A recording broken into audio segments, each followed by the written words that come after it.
السلام علیکم۔ اردو آڈیو کہانی پر خوش آمدید۔ حاضر خدمت ہے ساجدہ رمضان کا ایک بہت ہی خوبصورت افسانہ، دل کے معاملے۔ اماں بیٹھے میں نہا لوں۔ سعدیہ نے پیڑ کے سائے سے چارپائی کھینچ کر دھوپ میں کی اور احتیاط سے کشور بیگم کو سہارا دے کر بٹھا دیا۔ سردیوں کے دن تھے، دھوپ میں بیٹھنا لطف دیتا تھا۔ غسل خانے میں جا کر بالوں کو ابھی شیمپو لگایا ہی تھا کہ دھڑام سے کچھ گرنے اور ساتھ ہی نگینہ آپا کی چیخ و پکار پہ وہ دوپٹہ لیے صورت سے غسل خانے سے باہر آئی۔ یہ اس کا معمول تھا۔ وہ اماں اور اسید کی فکر مندی میں غسل خانے میں کپڑے پہنے ہوئے ہی بال دھوتی، چہرہ ہاتھ پاؤں رگڑتی، باہر جھانک کر دونوں کی اچھی طرح تسلی کرتی اور برق رفتاری سے شاور لیتی۔ عمیر کی غیر موجودگی میں اکثر اسے اماں اور اسید کی آوازوں پر باہر نکلنا پڑتا۔ میں صدقے جاؤں، کتنی چوٹ لگ گئی میری ماں کو۔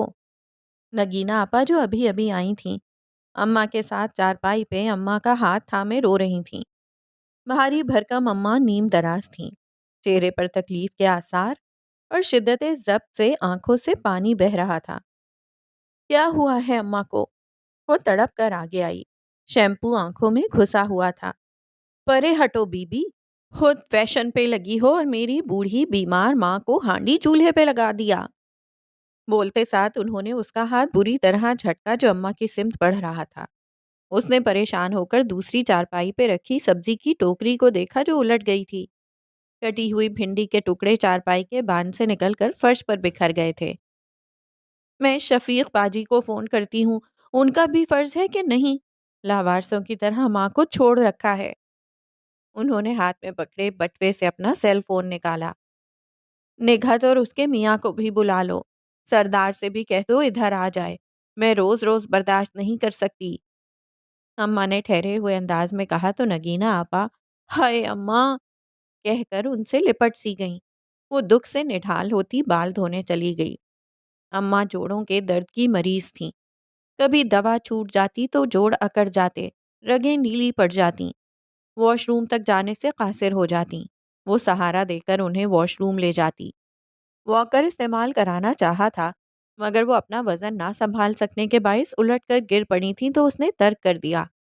اسپتال اور الٹی جان ہی نہ چھوڑتے تھے۔ لباس دن میں 3 سے 4 بار بدلوانا پڑتا۔ سردیوں میں وہ انہیں پیمپر استعمال کراتی تھی۔ گڑبڑ تب ہوتی جب شفیق بھائی، کلثوم بھابی، نگینہ یا نگہت آپا کی آمد ہوتی اور اماں اتفاق سے پانی مانگ رہی ہوتی، لباس گندا لیے بیٹھی ہوتی۔ یہ عارضی ذرا سا اتفاق انہیں مستقل بنیادوں پہ نظر آتا۔ وہ ڈھکا چھپا انداز، دکھاوا، طنز کبھی واویلا مچتا، وہ چور سی بن جاتی۔ اماں کی چپ سے الگ تکلیف دیتی کہ وہ سچائی سے آگاہ کیوں نہیں کرتی سب کو۔ سوچ لو، اماں کے لیے تو بندوبست ہو جائے گا، وہ پہلے بھی رہتی رہی ہیں۔ عمیر سرکاری کالج میں پڑھا رہا تھا، وہ بھی کانٹریکٹ پہ پڑھاتی تھی۔ جب شادی کے بعد اماں کی دیکھ بھال کے خیال سے نوکری چھوڑنے کا فیصلہ کیا تو اسے عمیر نے سمجھایا، مگر اس نے اپنا فیصلہ نہ بدلا۔ پھولوں اور پھلدار درختوں سے بھرا حویلی نما گھر، جس کے برآمدے کے ستونوں سے آرائشی بیلیں لپٹی تھیں، محبت اور سکون کا گہوارہ ہوتا جب ان میں سے کسی کی آمد نہ ہوتی۔ اسید کی قلقاریاں اور اماں کی آوازیں ہلچل مچائے رکھتیں۔ اسید 5 سال کا تھا جب دوسری بار پریگننسی کا اس کا پیریڈ چل رہا تھا۔ اسید ضد کر کے عمیر کے ساتھ کالج گیا تھا۔ وہ غسل خانے میں اچھی طرح رو دھو کر اور نہا دھو کر باہر نکل آئی۔ برا نہ ماننا شفیق بھائی، آپ نے تو اماں کی ذمہ داری سے ہاتھ ہی اٹھا لیا۔ ہم بیٹیاں کس منہ سے بیٹوں کے ہوتے اماں کو گھر لے جائیں؟ دنیا والے جوتے ماریں گے اور پرائے بیٹے یعنی شوہر کہاں برداشت کرتے ہیں؟ جملے کی ابتدا پہ شفیق بھائی اور کلثوم بھابی نے پہلو بدلا۔ اختتام پہ سرور بھائی اور نواز بھائی بے آرام اور بے چین سے نظر آئے۔ نگینہ آپا نے ایک ساتھ دونوں پارٹیوں کو نمٹا دیا۔ سعدیہ سلام کرنے کے ساتھ سب کو چائے دے آئی اور کچن میں آ کر کھانا بنانے لگی۔ میں اور میری بیوی ہی سنبھالتے آئے ہیں اب تک، ذرا سا عمیر نے رکھ لیا تو مسئلہ بن رہا ہے۔ شفیق بھائی نے نگینہ آپا کو ناگواری سے ٹوک دیا۔ شفیق، تو مجھے وہ جوڑے گنوا جو اب تک تو نے مجھے لے کر دیے، پھلوں کا وزن بتا جو اب تک لیتا رہا، دوائیوں کا بل دکھا جو تُونے میرے لیے خریدی، اور اپنی بیوی سے بھی پوچھ کہ اس نے کتنی بار میرا گندا لباس دھویا ہے، میری الٹی صاف کرائی ہے، میری خاطر کتنی تقریبات ملتوی کی ہیں اور دعوتیں چھوڑی ہیں۔ کب سے خاموش بیٹھی اماں کے تابڑ توڑ سوالوں نے انہیں ہکا بکا کیا۔ اور تو اپنے میاں کی تنگ نظری کا رونا روتی ہے کہ کبھی ماں کے لیے کچھ لے کر نہ دیا۔ اس گھر میں تیرے شوہر کی جو حیثیت ہے زمانہ جانتا ہے، تو اسے سمجھانا کہ میری ماں کی زمینیں رکھ سکتا ہے تو مان بھی رکھ۔ انہوں نے اپنی اگلی بات سے نگینہ آپا کا گلا خشک کیا۔ سردار بھائی نے ناگوار نظروں سے بیوی کو دیکھا۔ بوا، یقین کر، مجھے اپنی تینوں بڑی اولادوں کی کمظرفی کا پورا پورا یقین ہے سردار، مجھے بات مکمل کرنے دے۔ انہوں نے سردار بھائی کو جھڑکا۔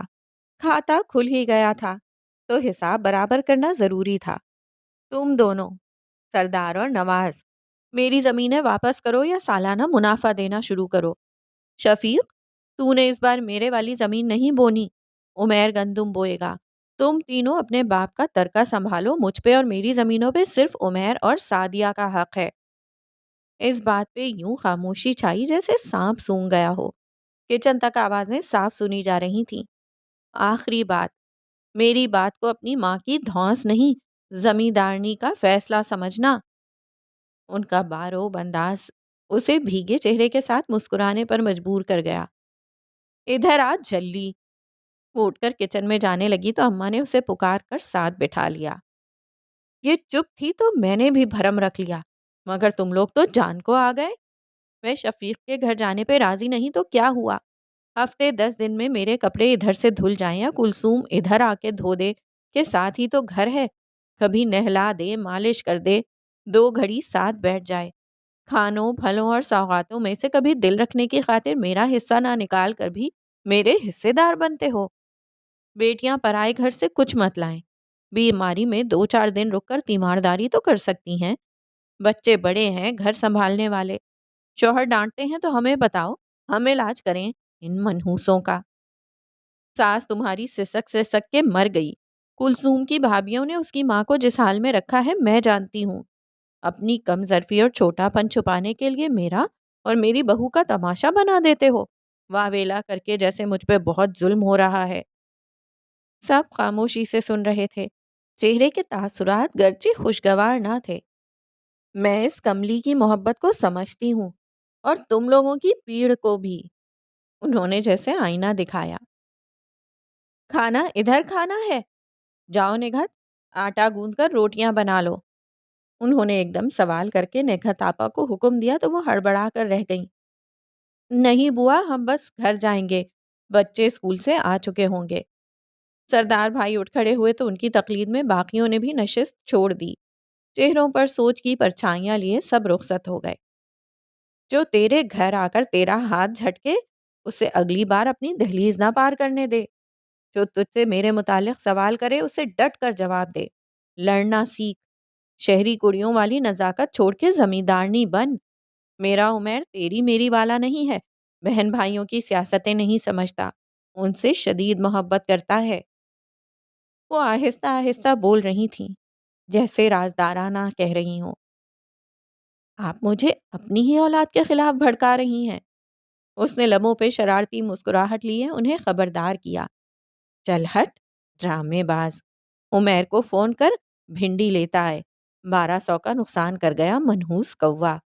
باپ بیٹا پارکوں میں گھوم رہے ہوں گے۔ اس کے سر پہ چپت لگائی۔ ہزاروں میں کوئی ماں ایسی بھی ہوتی ہے جس میں ماؤں والے خسائل نہیں ہوتے۔ ہزاروں میں کوئی ساس ایسی بھی ہوتی ہے جس میں ماں والی ہر خوبی موجود ہوتی ہے۔ تو کیسا لگا آپ کو یہ افسانہ؟ مجھے تو بہت ہی مزہ آیا پڑھ کے۔ امید ہے آپ کو بھی اچھا لگا ہوگا۔